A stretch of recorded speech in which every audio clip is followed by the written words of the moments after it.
जय प्रभुपाद जय प्रभुपाद जय प्रभुपाद श्रील प्रभुपाद जय प्रभुपाद जय प्रभुपाद जय प्रभुपाद. ശ്രീല പ്രഭുപാദിന്റെ ലീലാമൃതയിൽ വായിച്ചൊരു കാര്യമാണ്. ശ്രീല പ്രഭുപാദ് ഓഗസ്റ്റ് 28-ന് വിദേശത്തേക്ക് പോയിരുന്നു. അദ്ദേഹത്തിന്റെ ആരോഗ്യം വളരെ മോശമായ അവസ്ഥയിലാണ്. അദ്ദേഹം ഒരു വട്ടവും കൊണ്ട് തന്റെ ശിഷ്യന്മാരെ കാണാൻ വേണ്ടി വിദേശത്തേക്ക് പോയത്. അപ്പം അദ്ദേഹം ആദ്യം പോയത് ഭക്തിവേദാന്ത മാനർ ലണ്ടനിലേക്കാണ്.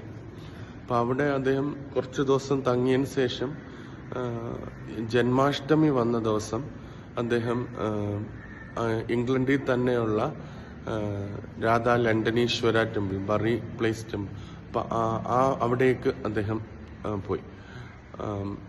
അപ്പം അവിടെ ചെന്ന് ഫസ്റ്റ് ദർശനമൊക്കെ എടുത്ത് തിരിച്ച് അദ്ദേഹം ആ ഡ്രൈവ് കാറിലാണ് പോയത്.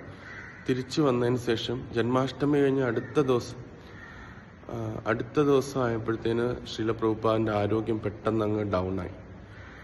പ്രഭുപാദിന്റെ പ്ലാൻ എന്ന് വെച്ചാൽ ഈ ലണ്ടനിൽ ചെന്നിട്ട് അതിന് ശേഷം ഇവിടേക്ക് അമേരിക്കയിലുള്ള ശിഷ്യന്മാരെയൊക്കെ കാണാൻ പോകാമെന്നായിരുന്നു. പക്ഷെ പെട്ടെന്ന് ഡൗൺ ആയി. അപ്പം തന്നെ ശ്രീല പ്രഭുപാദ് പറഞ്ഞു, എനിക്ക് ട്രാവൽ ചെയ്യാൻ പറ്റുന്നതിൻ്റെ മാക്സിമം ഞാൻ ട്രാവൽ ചെയ്തു. ഇനി എനിക്ക് തിരിച്ച് ഇന്ത്യയിലേക്ക് വരാം. ഇന്ത്യയിലേക്ക് വരുമ്പം എനിക്ക് ബോംബെ ടെമ്പിളൊപ്പം കൺസ്ട്രക്ഷൻ നടന്നുകൊണ്ടിരിക്കുക. ബോംബെയിൽ ശ്രീല പ്രഭുപാദ് സ്ഥാപിച്ച വിഗ്രഹമാണ് രാധാ രാസവിഹാരി. അപ്പോൾ രാധാ രാസവിഹാരി എനിക്ക് സെർവ് ചെയ്യാൻ പറ്റണം. ഞാൻ ബോംബെയിൽ ചെല്ലാം. അപ്പം എനിക്ക് ആരോഗ്യം തിരിച്ചു വരികയാണെങ്കിൽ വേണമെങ്കിൽ നമുക്ക് അമേരിക്കയിലേക്ക് വരാം എന്നുള്ള രീതിയിൽ ഇങ്ങനെ പറഞ്ഞു. അപ്പം മറ്റു ശിഷ്യന്മാർക്കെല്ലാം വളരെയധികം വിഷമായി. ഈ അമേരിക്കയിലുള്ള ശിഷ്യന്മാർക്ക്, പ്രഭുപാദിന്റെ മാക്സിമം ശിഷ്യന്മാർ ആ സമയത്ത് അമേരിക്കയിലായിരുന്നു, അവർക്കൊക്കെ വിഷമായി. പെട്ടെന്ന് പ്രഭുപാദിന്റെ പ്ലാൻ അത് മാറിയപ്പോൾ, വരുന്നില്ല എന്ന് വിചാരിച്ചപ്പോൾ. അത് മാത്രമല്ല, പ്രഭുപാദ് അമേരിക്കയിലേക്ക് വരികയാണെങ്കിൽ കുറച്ച് നാൾ കൂടെ ഈ ലോകത്ത് തങ്ങാൻ താല്പര്യം ഉണ്ടാകുമെന്നായിരുന്നു അവർ വിചാരിച്ചത്. പക്ഷെ പ്രഭുപാദ് തിരിച്ച് ഇന്ത്യയിലേക്ക് പോവുകയാണെങ്കിൽ അവരുടെ ആ ഒരു പ്രതീക്ഷയും ഇല്ലാതായി എന്ന് വിചാരിച്ചു. അപ്പോൾ അവർക്ക് എല്ലാവർക്കും വളരെയധികം നിരാശ തോന്നി. പ്രഭുപാദിന്റെ പിറ്റേ ദിവസം പക്ഷെ അത്രയും വലിയൊരു ഹെൽത്ത് ക്രൈസിസ് പിറ്റേ ദിവസം ആയപ്പോഴത്തേന് കുറഞ്ഞു വന്നു. എങ്കിലും പ്രഭുപാദ് വീണ്ടും ട്രാവൽ ചെയ്യാനായിട്ട് അദ്ദേഹം ഉദ്ദേശിച്ചിരുന്നില്ല. അപ്പോൾ പ്രഭുപാദ് കൃഷ്ണന്റെ ഒരു ക്ലിയർ ഇൻഡിക്കേഷന് വേണ്ടി അവിടെ കുറച്ച് ദിവസം കൂടെ നിന്നു. അതൊക്കെ പ്രഭുപാദ് വീണ്ടും ആ ജന്മാഷ്ടമി കഴിഞ്ഞുള്ള ദിവസം പ്രഭുപാദ് ടെമ്പിളിലേക്ക് താഴേക്ക് വന്നില്ല. പതുക്കെ പ്രഭുപാദ് ടെമ്പിളിലേക്ക് വരുന്ന റെസ്യൂം ചെയ്തു. പല്ലക്കിൽ താഴെ വന്നിട്ട് ദർശനമൊക്കെ എടുക്കുന്നത് റെസ്യൂം ചെയ്തു. അപ്പം ഡിവോട്ടീസ് കുറച്ചൊരു ആശ്വാസമായി. പക്ഷെ പ്രഭുപാദ് പറഞ്ഞു, നമുക്ക് തിരിച്ച് ഇന്ത്യയിലേക്ക് പോകാമെന്നുള്ളൊരു കാര്യമാണ് പറഞ്ഞത്. അപ്പം അതിൽ ഒരു ദിവസത്തെ കാര്യം പറയാം. അന്ന് ആഫ്രിക്കയിൽ പ്രീച്ച് ചെയ്തതാണ് ബ്രഹ്മാനന്ദ പ്രഭു. നല്ല തടിയാണ്, ഹെവി സെറ്റ്. അപ്പം അദ്ദേഹം പ്രഭുപാദിനെ കാണാനായിട്ട് വന്നു. അപ്പോൾ പ്രഭുപാദിന് അദ്ദേഹത്തിനെ കണ്ടപ്പോൾ വളരെയധികം സന്തോഷം തോന്നി. കാരണം പ്രഭുപാദിന്റെ ആദ്യകാല ശിഷ്യന്മാരിലെ ഫസ്റ്റ് ശിഷ്യനാണ് ബ്രഹ്മാനന്ദ പ്രഭു. അപ്പം അദ്ദേഹം അന്ന് പ്രഭുപാദിന്റെ കീർത്തനങ്ങൾ കേട്ട് നൃത്തം വയ്ക്കുമായിരുന്നു. അപ്പോൾ സന്യാസിയാണ്, ആഫ്രിക്കയിൽ പ്രീച്ച് ചെയ്യുന്നത്. പക്ഷെ അവിടെ താഴെ ടെമ്പിളിൽ ഇരുന്ന സമയത്ത് പ്രഭുപാദിന്റെ മറ്റുള്ളവരുടെ കീർത്തനം കേട്ട് ബ്രഹ്മാനന്ദ പ്രഭു ചാടി മറിഞ്ഞിങ്ങനെ നൃത്തം വയ്ക്കുന്നത് പ്രഭുപാദ് കണ്ടപ്പോൾ പ്രഭുപാദിന് സന്തോഷമായി. പ്രഭുപാദ് അധികം കൈയൊന്നും അനക്കത്തില്ലായിരുന്നു. പക്ഷെ അന്ന് ബ്രഹ്മാനന്ദ പ്രഭുവിനെ കണ്ടപ്പോഴത്തേന് ചിരിച്ചോണ്ട് പ്രഭുപാദ് പതുക്കെ കൈ ഇങ്ങനെ കൊട്ടി. അതൊക്കെ അതിനകത്ത് പറയുന്നുണ്ട്. പക്ഷെ പിന്നെ കുറച്ച് ദിവസം കൂടെ കഴിഞ്ഞപ്പോഴത്തേന് അപ്പം ഇങ്ങനെ പ്രഭുപാദ് ഇന്റൻസീവ് ആയിട്ട് വിഗ്രഹത്തിനെ നോക്കിയിരിക്കുകയായിരുന്നു ആ ദിവസം. അവിടുത്തെ നമ്മുടെ ഭക്തിവേദാന്ത മാനറിലെ വിഗ്രഹം എന്ന് വെച്ചാൽ രാധാ ഗോകുലാനന്ദയാണ്. അപ്പോൾ ഇന്റൻസ് ആയിട്ട് നോക്കിക്കൊണ്ടിരുന്നു. അപ്പം തമാൽ കൃഷ്ണ മഹാരാജ് അടുത്ത് വന്നിട്ട് പ്രഭുപാദിനോട് ചോദിച്ചു, പ്രഭുപാദ് അങ്ങ് എന്താണ് പ്രാർത്ഥിക്കുന്നത് എന്നിങ്ങനെ ചോദിച്ചു.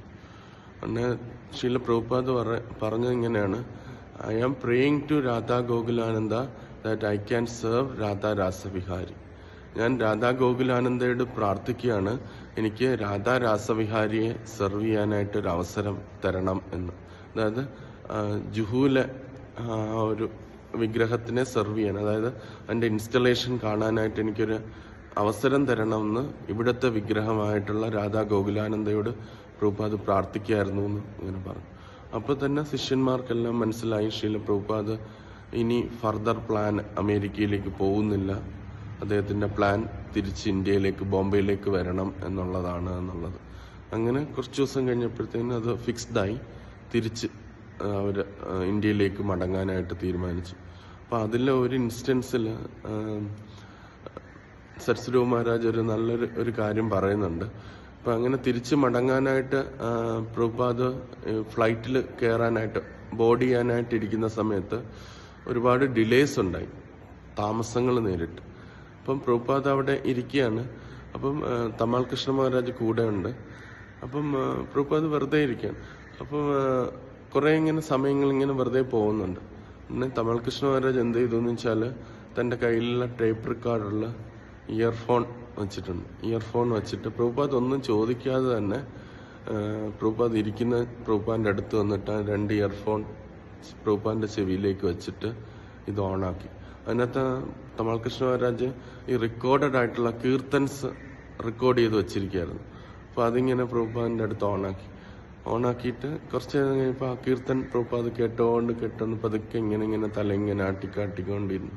അത് കഴിഞ്ഞ് കുറച്ച് കഴിഞ്ഞപ്പോഴത്തേന് ബോർഡിങ്ങിനുള്ള സമയം വീൽ ചെയർ വന്നു, പ്രഭുപാദിനെ അതിലേക്ക് കൊണ്ടുപോയി. അപ്പം അതിൽ സരസ്വതി മഹാരാജ് നമുക്ക് പറഞ്ഞു തരുന്നൊരു കാര്യം എന്ന് പറഞ്ഞാൽ ആ ഒരു തമാൽ കൃഷ്ണ മഹാരാജൻ്റെ ആ ഒരു ആറ്റിറ്റ്യൂഡാണ്. അദ്ദേഹം സാധാരണ 3 തരത്തിലുള്ള ശിഷ്യന്മാരാണ് പറയുന്നത്. ഏറ്റവും താഴത്തെ ശിഷ്യന്മാർ ഗുരു പറഞ്ഞാലും അനുസരിക്കത്തില്ല. സെക്കൻഡ് ലെവൽ ശിഷ്യന്മാരെന്ന് പറഞ്ഞാൽ ഗുരു പറയുന്നത് കേട്ട് ചെയ്യും. ഫസ്റ്റ് ലെവൽ ശിഷ്യൻ എന്ന് പറഞ്ഞാൽ ഗുരുവിൻ്റെ ആഗ്രഹം എന്തെന്ന് മനസ്സിലാക്കുന്നത്. ഏറ്റവും താഴത്തെ ശിഷ്യന്മാർ ഗുരു പറഞ്ഞാലും അനുസരിക്കത്തില്ല. സെക്കൻഡ് ലെവൽ ശിഷ്യന്മാരെന്ന് പറഞ്ഞാൽ ഗുരു പറയുന്നത് കേട്ട് ചെയ്യും.